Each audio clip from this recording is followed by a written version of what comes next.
Alright, y'all, this is gonna be a very short, sweet, and to the point SmackDown review. Because, let's be real here, SmackDown is actually trumping Raw in every single way possible.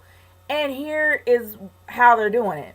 Now, I'm not gonna lie, they need a lot of work when it comes to the women's division. Sure, we got Nikki Bella back on there, but there's not enough matches to utilize all these women because there's not enough women on the roster. That's a huge problem. But the good news is that the women's division on SmackDown finally has something to fight for. Even though I do think that these belts literally are copy, paste, and repeat, and that's like the easiest, most lazy way of doing it, it's by far looking a lot better than SmackDown than Raw's actual Universal Belt. Far better, leaps and bounds. The white band and the blue actually do complement each other, and it makes it look more feminine. As for the tag titles, yes, the outside trimming is blue, and it still has the same. It has the same Centurion buckle in the middle, or people say Trojan. More than likely, I say maybe Centurion. I don't know. Either or, it still has the same Roman soldiers in the middle, but it's silver instead, or silver or nickel instead of it being brass or copper looking like the belts they have on Raw. They actually are really nice looking belts. Even though they're the same design as the belts that they had prior, it still looks good. So I'm not gonna hate on it too much, even though I do not like the lack of creativity going into the belts, because the more creative it is, the more important it is, in my opinion. You put a lot of thought into something, it shows how important something is.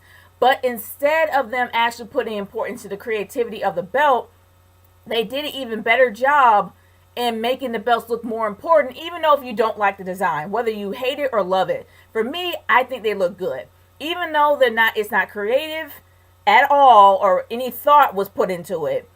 What they did was they compensated that. They compensated the lack of creativity going into the belts and put that into the matches. The tag team tournaments really did have a sense of importance.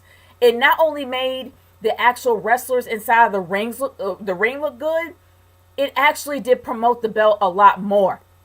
The tag team match between American Alpha and Brazongo was one of the best tag team matches of the night.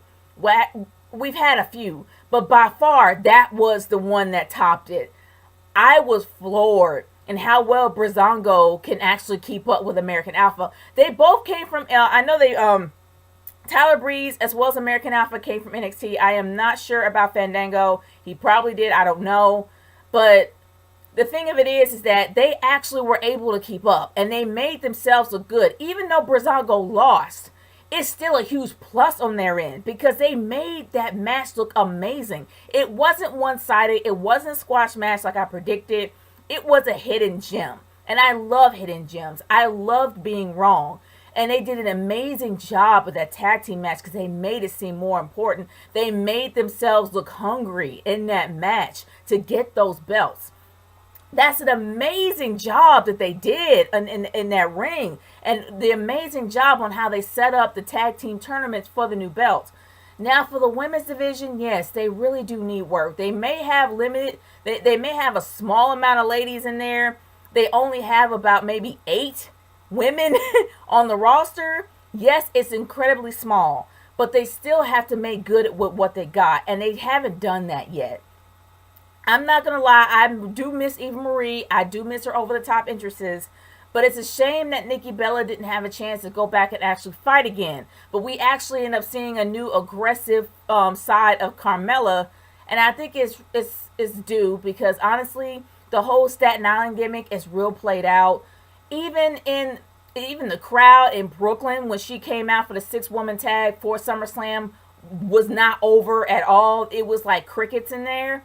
So she has to reinvent herself, and she did that tonight. So I'll tip my imaginary hat off to her for that, because she did do a good job reinventing herself and literally making a statement. That's what she's supposed to do. It's a shame that Nikki Bella wasn't able to literally perform on her debut. Her debut back from the injury, but we'll probably see her wrestle a little bit more down the line. It's nice to actually see Naomi on commentary, but I ain't gonna lie, dang Naomi. She's a little bit more I don't know, but that I would never think that she would ever wear a top that low. Like seriously, ever. But other than that, I'm real surprised and well, I'm real happy that Naomi did change her overall gimmick. I'm happy she's back to being a babyface, and I'm happy that she actually did change her entrance up. I still don't buy Natalya as a heel, but it's what it is. Becky had a really great match with Alexa Bliss. They put on it was a real decent, really great match.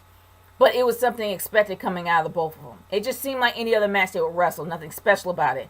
I did notice that Becky's attire has changed a little bit. She's kind of gone from the steampunk gimmick to a little bit sexier. And I'm kind of surprised to see that. But hey, I mean, people, you got to change stuff up in order to get noticed. As long as it's noticed in the right way. But everybody loves Becky. She's still way over. As long as she doesn't forget where what she was known for.